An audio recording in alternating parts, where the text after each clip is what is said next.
Good afternoon, and welcome to another edition of Ask the Experts. We're here with Robert Gillette. Robert, how are you? I'm doing well today. You are. You How are say you? that like you're surprised. It's just in the current COVID landscape. I just think it's important to be honest. And so You're sometimes I'm recovering, not I doing well. understand, right? Yeah, so you'll see me cough a couple times, and hopefully I'll mute it in time. But yeah, that's we're all doing well over here. Okay. Good to hear you're recovering. Sorry to hear you had it to begin with, but I'm guessing You'd at this think point that everyone the has. vaccine and the booster would have been enough, but not when Omicron gets all up in this. You know what? The vaccine and the booster means that you were able to be here again today. So I'm into that. well, you're all good. So we don't go too much further down the COVID path. Let's just jump right into this. Can you give our audience a little bit of a background of who you are and why the hell am I speaking to you? Yeah, well, because you're really nice Yeah, is well, why you're yeah, speaking that's to not me. true. Yeah, my name, certain circumstances. My name's Robert Gillette. I am a sales coach, and I also sell outsourced IT support services. I mostly work in that outsourced IT space, but I have a couple of people I'm working with for other reasons. And I'm a podcaster who has a podcast called Reclaiming Sales. And my big, hairy, audacious goal is that someday we can reclaim the sales profession as something that we can be proud that we do, because the world kind of runs on sales. Every business that has ever had a thing has needed to sell it to someone else. And yet, because so many of us are bad at our jobs, we've kind of ruined the profession from a reputation standpoint. And I'm looking someday to reclaim that. And my goal would be that my grandson or daughter at some point gets to go to college and get a degree in sales. And everyone goes, oh, okay, just like an accounting degree or anything else. Well, I love that you have it like two generations out, that it's going to take that long to fix the reputation of a salesperson. I believe that you've said in the past that being a salesperson is one of the top 5 most hated jobs, and right behind lawyers and politicians. Yeah, I would say that that's got to be a list that is well populated by salespeople in most people's minds. And why don't we like salespeople? Well, that's probably a very complex question that has opinions mostly in the answer. But in my opinion, what I've seen is that there's two big problems with sales as a profession. One is that the incentives are very misaligned. What's good for the salesperson is not what's good for the company, and it's not what's good for the client. So you have all these non-parallel lines that just don't intersect at the right places.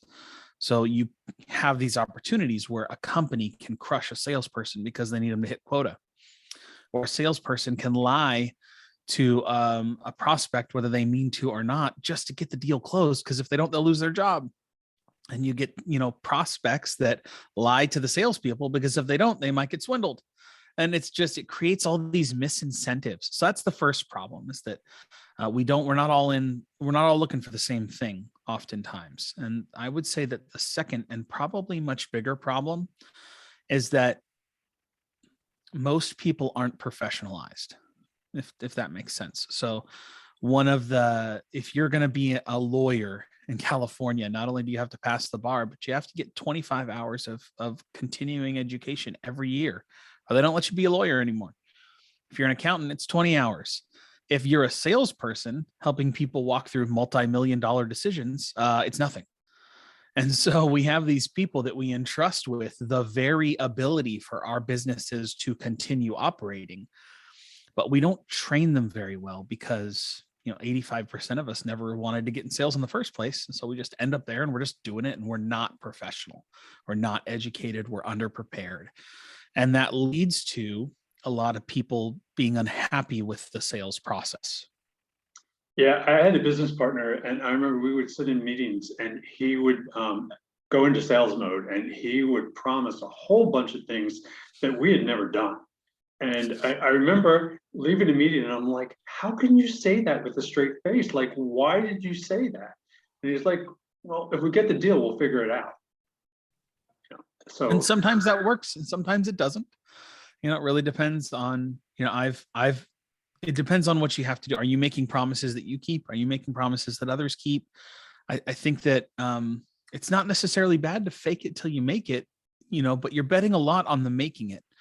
I think the bigger challenge is that we're just bad at our jobs a lot of the time. We're not professionally trained. There's a huge part of it, yes, that is that incentives I talked about, but so often we're talking to salespeople who are just from just the first out of the gate, not being honest about their incentives or what they're trying to accomplish. I cannot tell you how many people reach out to me on LinkedIn every day that want to help me expand my network, or they're interested in what I do. And I'm like, no, you're not. Don't don't lie to me. Like, I'm not stupid. They're not your friends, I really, on get LinkedIn? 16 or 20 of these every day. Like, I'm not fooled by your messaging. I'm not going to click on it and go, oh, wow, oh my gosh, and then suddenly realize that you're trying to sell me something and I'll be shocked. Like, we're just not acting in a way that we would want to be treated because of just the complicated, I'm going to say, trauma we have around sales. Every time I get one of those things on LinkedIn, I feel compelled to respond. And I always respond with, has this ever worked? Yeah. And I don't get a response Yeah. to that particular query. It's so strange how and we can get into this a whole another time. It's not important for us to do right now, but I want people to be really aware of the way they present themselves. I think that's one of the very first things that we can do as salespeople is just be honest about our incentives. I think people respect that. And if they're interested in what we have, they'll engage. And if they're not, they won't. And this might be contradictory to some of the training I give to my own salespeople when they're doing something like cold calls, because there is a fine line you have to walk. But I believe that people in general would rather be treated the way they'd want to be treated, which is, I don't want to get tricked. When someone calls me on my phone, I get a call from a certain payroll company. It's the same guy about every 6 months. Awesome that he still works there. But I've told him, the phone rings. He says, hey, it's X from this company. And now I'm wondering if you got that email I sent you. And I go, I did get your email. And hey, you got to update your CRM. I don't make those decisions here. I'm just a sales guy at Insight. And he goes, oh, God dang it. I'm sorry about that. But he never updates the CRM. But I'm so excited that he's putting in the hustle and doing the hard work.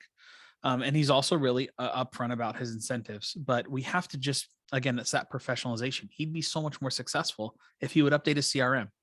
Kind of a tangent. I apologize. So is there a better way? Well, I mean, there's probably always a better way to do anything. I'm a big fan of the concept of Kaizen, which is continuous improvement.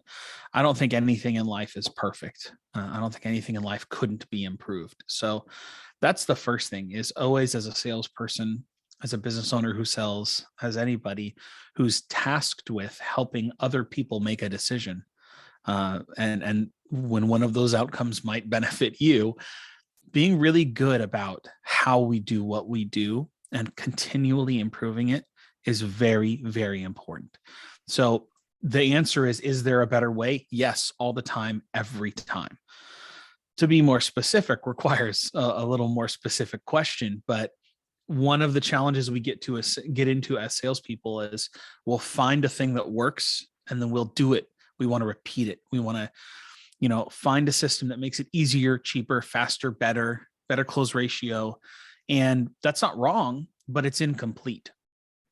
Those iterations never remove the work. And Kaizen is based on continuous improvement. How is that different than fail fast, fail often? Fail fast, fail often versus Kaizen. I'm sure that probably is in the eye of the beholder. But for me, fail fast, fail often is kind of like the lean startup mode. That lean startup says you create a thing on Friday, you release it on Monday, you hear about how people feel about it on Wednesday, and then you release a new thing on Friday. And I think that's fine as long as you're not hurting people. The challenge is that failing fast and often in the sales process leaves a trail of trauma behind you, because you're not, you're people who engage in a sales process have a need, even if that need is just for a candy bar, or if that need is a multi-million-dollar business solution around their technical support. It's people come to you because they're in pain. And Matt, I mean, do you really want your doctor to fail fast and fail forward? Do you want your lawyer or your CPA to fail fast and fail forward? Like that's a really bad idea when people are in pain and you're tasked with solving that pain or helping them find the thing that solves their pain. And when we're bad at that, people get hurt. Maybe no one dies when I'm bad at my IT or if I'm bad at the sales process, but people have trauma. And I know this because I talk to 150 or so businesses every year that are in pain about their IT, and they don't, they have behind them all this baggage from the last three guys that lied to them over the decade. And that's just what I see. And I don't think it's unique to the technology industry. You mentioned that we don't typically as salespeople get training, and I would argue we do, and it's really bad training. Because I remember my first job out of school, I was an insurance salesman, which is a very reputable career move. Can be. Yeah. But I remember that like some of the stuff that they taught us in sales boot camp, it was like never give up, you never know how close you are to closing the deal. So, just keep pestering the client and, just wear them down. There is just, tons and tons of how do you, respond to a no, and that's not about listening to the customer. Clearly, that's not about listening to the customer. So part of it, I think, is how do we train our people and why do we train them that way? Yeah, so it's really interesting you mentioned that because one of the words I'm trying to use more is professionalization. Training is a part of that. But in the same way I talked about incentives earlier, who's paying for that training? Who developed the content? It's someone who has a financial incentive for you to do whatever it takes to get the deal. It doesn't matter how you feel about yourself. Doesn't matter about the morals. Doesn't matter whether or not you burn out in 18 months and you're gone. If they can make the revenue they need to justify your salary, then they win. And maybe that's a heartless way of looking at it. But when that's the incentive, it's no surprise the training says call until you get a yes. It's no surprise. That's where the incentive is. That's why I tell every single person in sales, whether it's their first year or their 50th year, you can't take training from the person that pays you. Like you have to do it. And it's important because you're going to learn a lot of technical stuff. But if you're not in charge of your own education, if you're not seeking that professionalization from someone outside of the person that pays you money, you're never going to get a complete picture of your own process, of your own profession, because you're looking at it through the small lens of the person who will profit off of your skill set. So especially when the company gets bigger, the bigger the company, the harder it is for the machine to be interested in you as a salesperson. And so just making sure you're aware of those incentives. Now, you're going to get great tactical training on how to sell insurance, how to sell insurance when you go to a big, Fortune 500 insurance company. They'll get you the tactics you need to be successful. So absolutely learn that stuff, but it can't be all your training.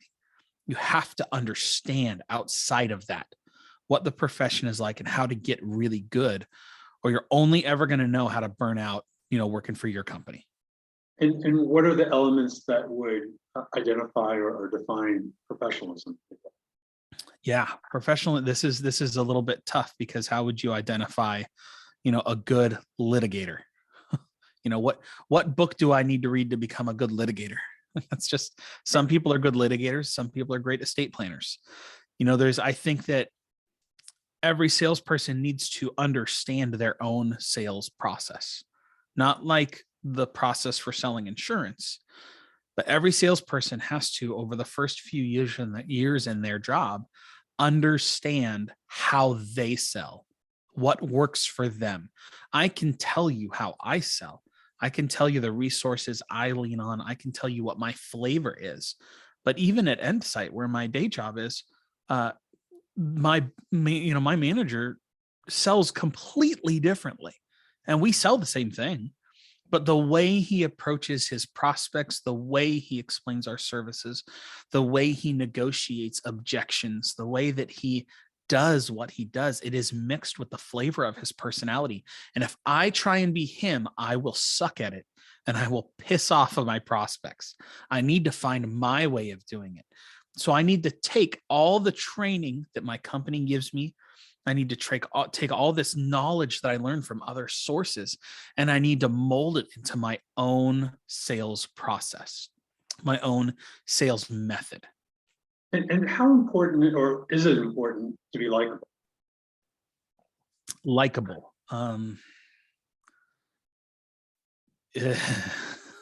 This is going to be if I had a sign, this is where we leave the world of facts and we enter the speculation and preference.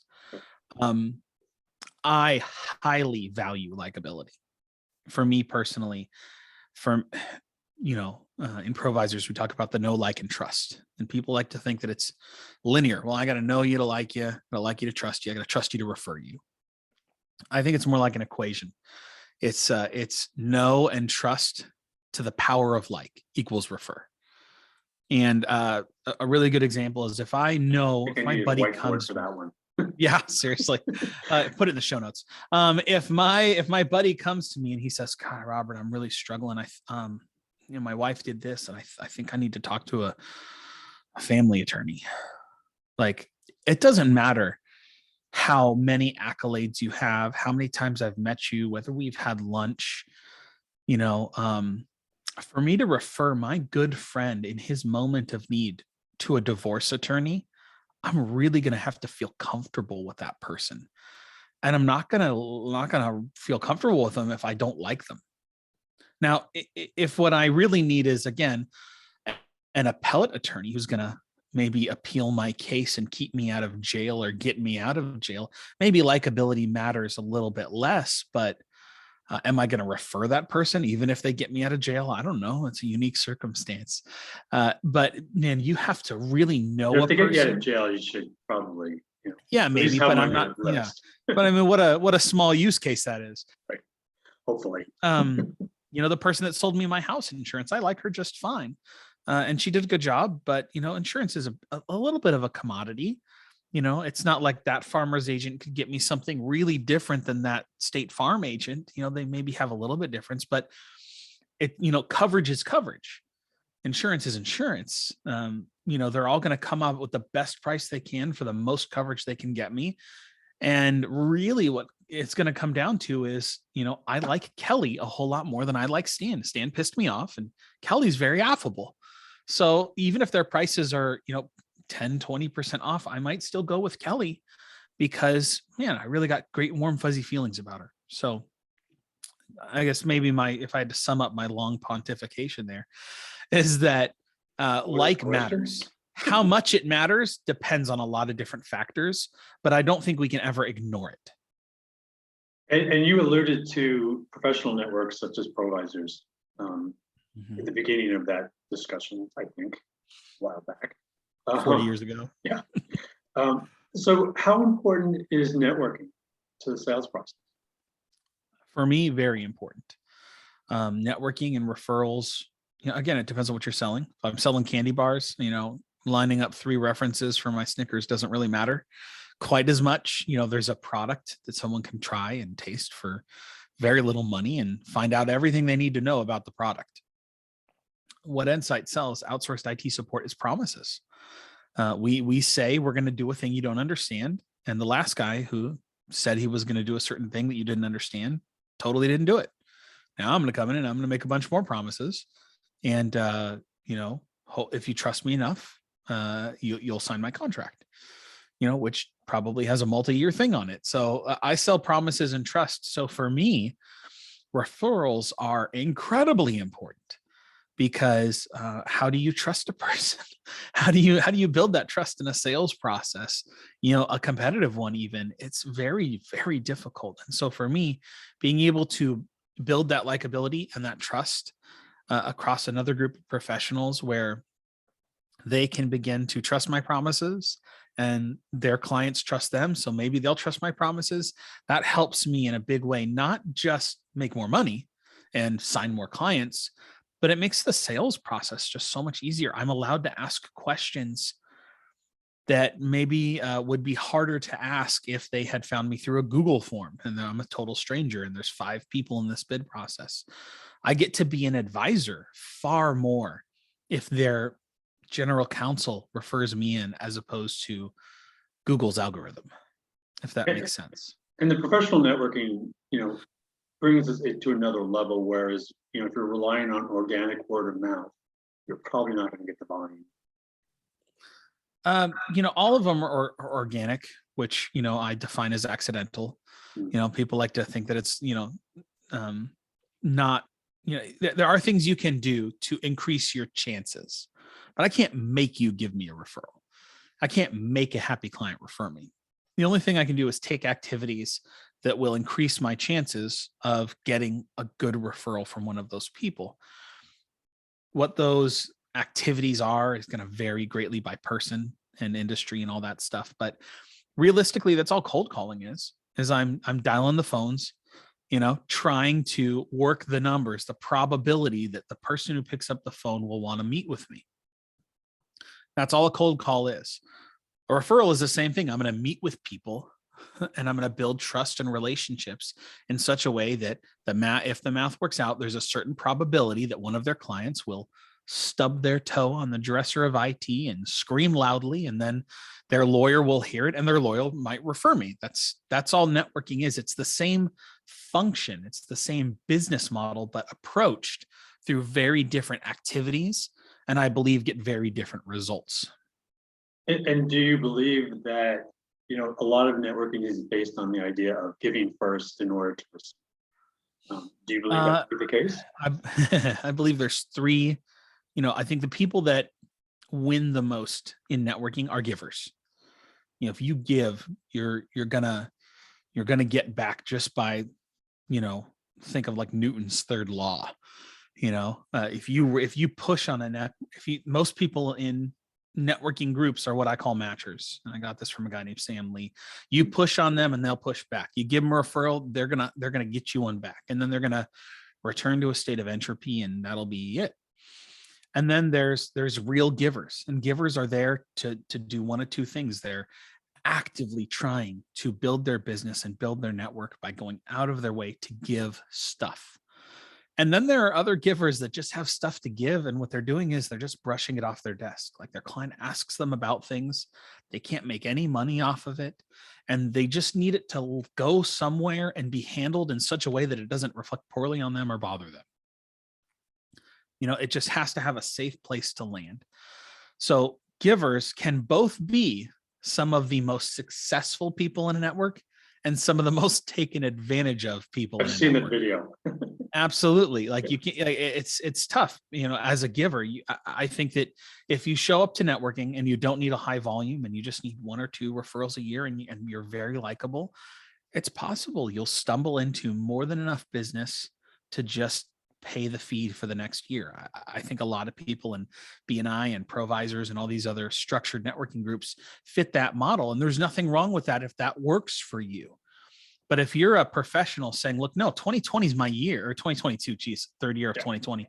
If 2022 is my year and I'm going to make this happen and I want to grow 50%, I want to double my business, you have to have a process for acting on that network in such a way that the probability of getting referrals is much higher.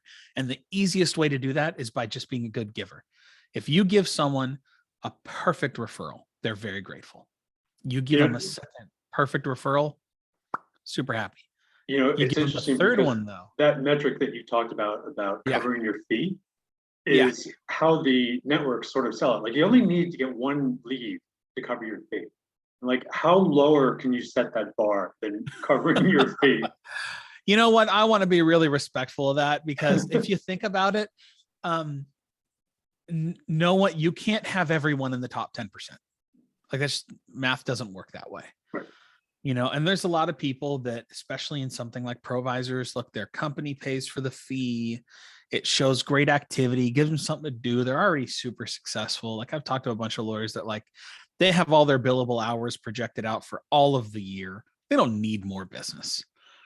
They're in the Provisors group because this is what lawyers do. And they've been doing it for so long. It's just part of their success.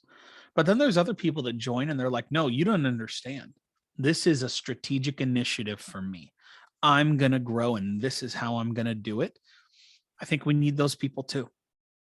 And how do we support those people? Because, one of the things that a new networker will hear, and if this isn't disheartening, I don't know what is yeah, it might take a year or two. And in a thing like Provisors, it very well might. It's So how important do to we understand. support them? Because that's a long time, putting in the work and, like, oh, don't expect a return for a year or so. Yeah. Can you define what does support them look like? Um, I mean, what do you define as support? I mean, we're talking at moral least support, or are encourage we them enough talking to, like, there is a long game here, or there is, a potential that, you will someday see business. yeah. So for me, if I was joining the network, and I'm just trying to think like the way I would want to be treated, um, I'm a big fan of like leading the horse to water. I think that one of the things all these groups have talk about, again, a misaligned incentive. I don't think the regional director is really trying to make sure that everyone, I don't want to say this because I If you like can. Ian. Yeah, I don't want to say. There is an incentive there to add people and let them figure it out when they get there. Sure. Like, I think that because people don't know if they want to be in the top 10% or if they just want to participate, we don't often tell them, what they need to do to be in the top 10%, because 90% of us don't want to get there or aren't going to do what is necessary to get there. And so I think that to support a person best, when I'm bringing a member into one of my groups, what I want to do is I want to show them as best as I can a complete picture of what it looks like to join the top 10%. And are you mentoring them through this process? my group doesn't have an official mentorship program, because mentorship is I have to offer and they have to accept. And again, I can't have everyone in Provisors be in the top 10%. We'd have to keep moving the bar. But, for someone to join a group, and the way I want to support them is to show them what success looks like and what it would take to get there. And then they need to, on their own, decide and figure out where they're going to fall. Is the top 60% good enough? 70%, 80%? Do they want to be in the top 1%? What are they prepared to do to be successful? That's kind of what I would want to lay out for a new member and help them decide, maybe this first year is just top 50% would be great, but maybe you jumped in and you're like, no, I need to triple in size and I can't wait a year. I need it to be 6 months. Well, I'm happy to show you what it will take to get there, but a person has to decide what's going to work for them.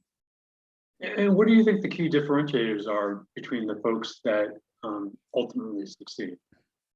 Strategic. Yeah, it's strategic giving.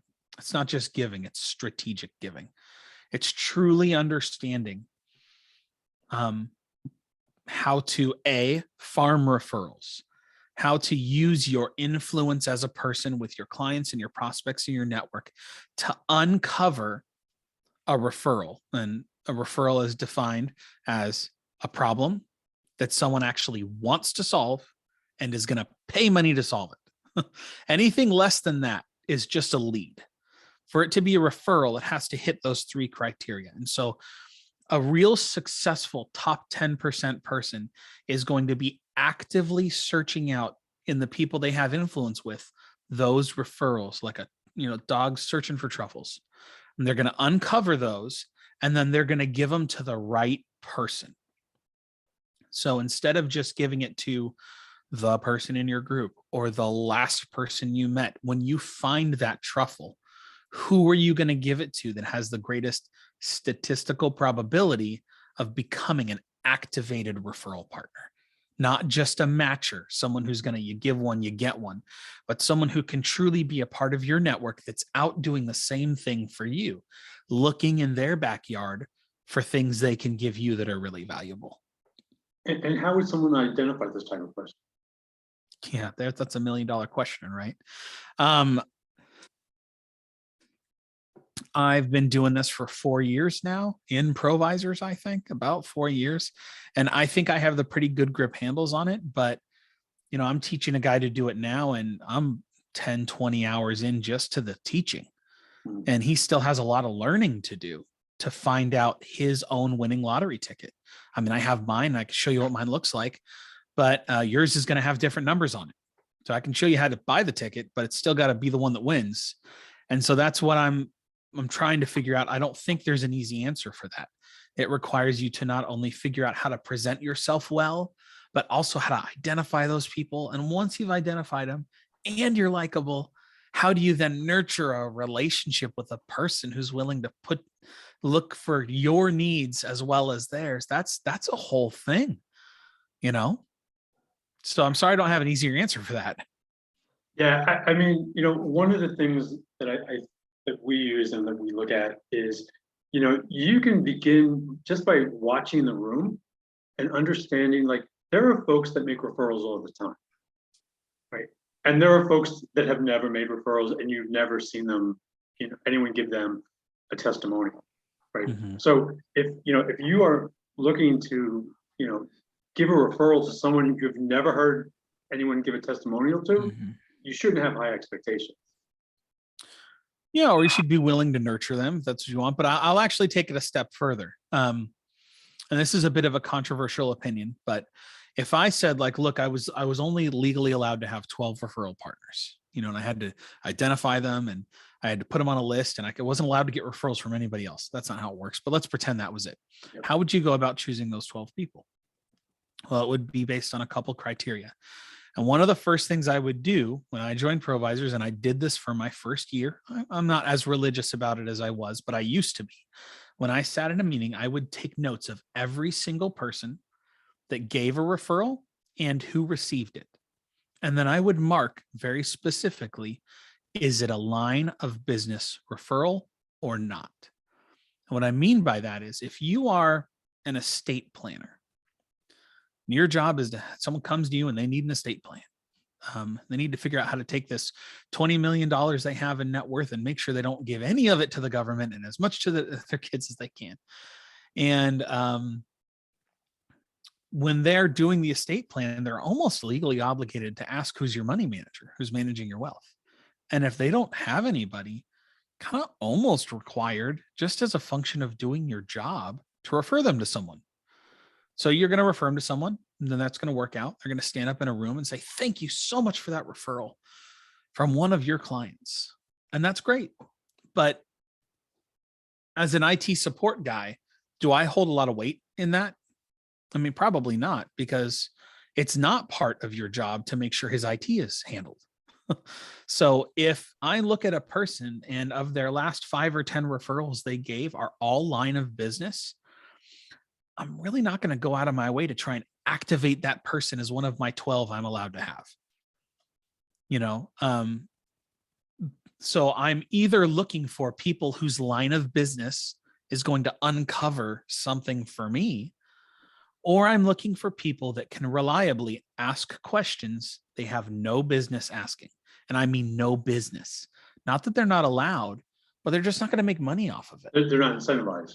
Yeah, they're not incentivized directly with the client. There's no direct financial incentive. And that's one of the reasons why I love referring people like HR, outsourced finance, data privacy attorneys. These are things that, like, the data privacy attorney comes up quite a bit in IT, but something like an HR professional, it's not something that's in my line of business. And when I am able to draw out with my client or my prospect a need that can be solved by a professional who's not in my line of business, it does two things. One, it activates a whole line of business that I'm not involved in that might become a great referral source. So I'm almost doubling my network size in terms of line of business referrals. But also with my prospect or my client, doesn't it get hard to think of me as just an IT guy? Like, I remember I was sitting across the table from someone who had recently been hired and got 3 months after she was hired, they reincorporated because they did some kind of legal jujitsu because they got a bunch of private equity money. And this person became a minority shareholder. She got ownership stock in the company. I remember asking her, like, so when you negotiated that agreement, who was your lawyer? She says, oh, it was just the company lawyer. Say, okay, well, that was the company's lawyer. Who was your lawyer? Oh, I thought the company's lawyer was my lawyer. Well, no, that was the company's lawyer. It might benefit you to be connected with someone that can help you look at those options and make sure that you're being served really well. Would that help you? She says, well, yeah, that would. And I go, okay, it's a free consultation. Let me connect you with somebody. After I have that kind of, that conversation, 2, 3, 4 conversations, doesn't it get hard to shove me back in the IT guy box? Isn't that just really difficult to do? So doesn't that actually help me a lot in my own profession to be really capable and have a hand up above anyone else that gets invited in? So there's a great incentive to start thinking outside of your line of business. And if I was going into provisors, to take this back to the original question, if I was in my first month, I would be looking for people that can reliably prove through testimonials that they refer outside of their line of business. And man, I'd be having coffee with those people. And we have a mutual friend who says that, every person is just displacing the last provider. And, regardless of loyalties, there's a price tag that you will be displaced at. Do you believe that? I don't believe that's untrue, but I don't think it's the whole picture either. I think that there are certainly lines of business where that's true. And at the end of the day, I didn't join Provisors because I needed more friends. I joined Provisors because it's a great professional decision. It helps me generate revenue and employ more people at end site, which means I get to help more clients. It's a business move. So yeah, at the heart of it, maybe there is some cold, brutal reality to that. But I think the like factor is also very, very important. There are people, I won't say their names, but I can think of people right now that they could refer me 1, 2, 3, 4, 5, 10 perfect clients, and I still would not feel comfortable referring them, just because of how they present professionally. Where I would just never feel comfortable connecting you with someone in their time of need, because thankfully I don't have many of those people actually give me referrals, so I don't have to feel bad about it. But I would probably, if someone gave me 3 referrals who fit that category and they leaned on me to try and get something back, I would tell them the truth. Say, hey, if that's what incentivizes you, if that's what's important to you, then you should probably find someone else. Because to me, it's very important. For other people, it's not. For other people, there is a cold, hard truth that if you gave him 3, you'd you'd boot the guy that gave 2. And there are people in my network, even, by the way, that I refer to. I have a one-man consulting shop that I reliably give like 10 or 20 clients to a year, because nobody else really does what he does. He's never referred me anything. He's a good friend. I love him dearly. I've known him most of my life. But if someone came along who did what he did and gave me like 5 clients, I'd be having a tough conversation with him, and definitely that deal flow would probably go a different way. But that's not a black and white line. That's part of operating as a professional, understanding when to let money move you. And so, do you drink the Kool-Aid when it comes to how you're supposed to network, or how you're told to network? And what I mean by that is, we are told, we go to our home group, we should visit other groups, we should do these one-to-ones, that they set up. Or are you a little more of a rogue player and seek out folks outside of that to match up with?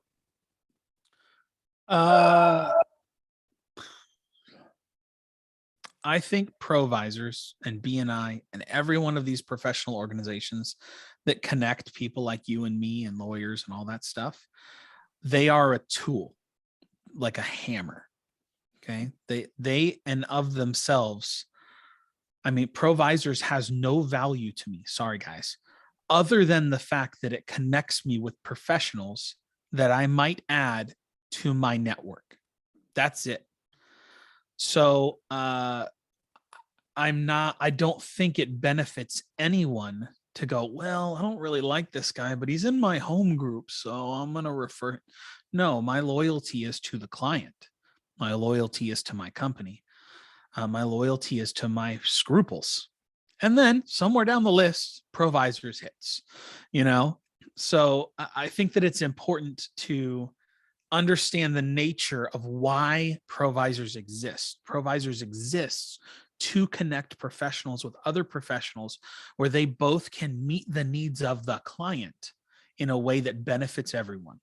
Its function, like its organization, puts us in home groups, affinity groups, and there's one person per group, and that's a carefully calculated system to increase the likelihood that I'll find the right partner. But for every single person in provisors, it's about finding the right partner. So I don't know if that answers your question, but in that way, I'm bought in. Yeah, so I guess maybe my question with regard to finding the right partner is, do you independently look for those partners, or do you wait to like see if they're in your home group, or wait to go visit another group and sit through an hour and a half to meeting to hopefully meet somebody? That's where you have to be strategic. So there's no data privacy attorney in my group, SF10. San Francisco 10 has no data privacy attorney. And the one that I was working with recently went private with a company. So I'm on the hunt for a great data privacy attorney that I can get along with, that I feel really comfortable asking stupid questions to and introducing to clients that are going to ask stupid questions. I'm on the hunt for that. And if there was one in my group, that's where I'd look first. But if we don't have one, or if I didn't like that one, I'm going to go find a different one. And what am I going to do? Go to Yellow Pages? No, I'm going to go to another provisors group. That's what I mean by helping me find the function. There's a person of a certain profession in my group who I think should give me lots of referrals. And I probably should give lots of referrals to as well, just based on their job title. But man, we've never worked it out. We've never really had a one-on-one. We did a troika once and nothing really came of it. And that's okay. It doesn't mean I'm failing or they're failing. It just means that's not someone who we just didn't hit it off, and that's okay. And we might in the future, but as of now, I have other people that get those cyber liability referrals for a complex reason. And I don't feel guilty that the person in my group doesn't get them. And if they feel feelings about it, they should talk to me and we can figure it out. But it's just, I don't feel obligated to give them to my group because they're in my group. Yeah, and the fact that they're not reaching out to you sort of suggests that, either they don't want to, or they don't know how, or, Yeah. So I recently had the pleasure of being on the receiving end of your presentation with regard to how to give a testimonial. And can you, as we wrap up, can you sort of talk about testimonials and their importance and how to give a good one? Yeah. So this, first of all, thank you. This might be specific to provisors in terms of the words testimonial, but I think at its heart is something very, very important. And I wholesale just stole this from Simon Sinek, and I'm rebranding it as a provisor's context. But we love, if I ask you, if I met you for the first time, what I'm going to ask you, what's your name? What's the second question I'm going to ask almost any stranger? What do you do? What do you do? I'm going to ask you, what do you do? And then they're going to tell me, I'm a litigator. I'm an accountant. I'm an IT person. And my hypothesis is no one actually gives a crap what you do. That's not what anyone's asking. What we really are asking is, why should I care about you? But you can't say that because that's really mean. No one would like you if it was, hey, Mike, who are you? That's like, what's your name, Mike? Okay. Why should I care about you? No one's going to ask that. It's me. So, but what we need to do is think to ourselves, when someone asks, what do you do? They're really asking, why should I care about you? And if you can find a way to bring out of your mouth the first thing being the why, people will care a lot more, and they won't put you in a bucket. If I say I'm an IT person, they put me in the IT bucket and they feel like they know all they need to know. And they do it very subconsciously. But if someone say, hey, Robert, what are you doing? I go, well, I get to make people happier, more productive, and make their lives better. Actually make them healthier too. Go, well, how do you do that? Oh, well, we support people's technology 70% better than the rest of the nation. I got data that shows that. I go, wait, what do you do? Oh, we're outside outsourced IT support. Oh, okay. And now they put me in the bucket, but I've been able to show the why. So if I do that when I professionally want to talk to people, testimonials are the same thing. People, I'm going to stand up in a room and people are expecting me to talk about a professional. They already know what bucket that person is in. Okay. There's nothing really I can say that will help them understand what they do better. Maybe how they do it. But what people are really looking for is, why should I care that there's an accountant in my group? Why? And that's how our brains are wired. We understand that why, and we care about that why. So I always want to be able to present in a testimonial, and you should too, when you get up and talk for 30 seconds or a minute, why does anyone care? No one cares about the business. No one cares about what you charged or whether or not you did a good job. No one really cares whether or not the guy in their group does a good job. We assume he does because he's in our group. Why do I care about what happened to you and who gave it to you? And so you have to tell a story about that why. And if there isn't a why, then I don't think you're looking very hard, because if there wasn't a why, someone wouldn't have paid lots of money to solve the problem. So focus in on that why. Why does anyone care? Why do I care that that estate planner referred that money manager? Why? I don't know. Tell me. And that's what a testimonial is good for. That's what you have to focus in on, or no one's going to care what you say. So Robert, assuming you haven't offended half of our audience and they actually want to hear more from you and they want to learn more from you, you have a podcast. Tell us about that. Yeah, it's a podcast where, again, my grand, hairy, audacious goal is to change the way that the world interacts with salespeople and the way that salespeople interact with the world. It's called Reclaiming Sales. You can go to reclaimingsales.com. You can shoot me an email or look me up on LinkedIn. And, as long as you don't send me you have lots of people in your network, LinkedIn request, I might accept it and we can talk.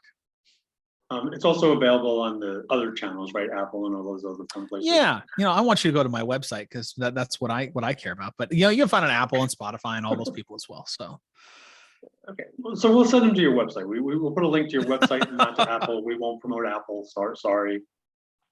Well, there's a link on the website to Apple, so you can get it from there. But, So we will put a link to your website below so that folks can check you out and learn more. How often do you publish? It was weekly. It's trending more towards monthly these days. Okay. So yeah, and if you think you might be a good guest, oh ye listener, let me know. I'm always looking for good guests. Yeah, good guests are hard to find. So we have the pleasure of having Robert today, who is a good guest. Thank you. Thank you very much. Those insights. Well, I appreciate you letting me be here. But we're okay with that. Well, thank you, man. This was fun. Good.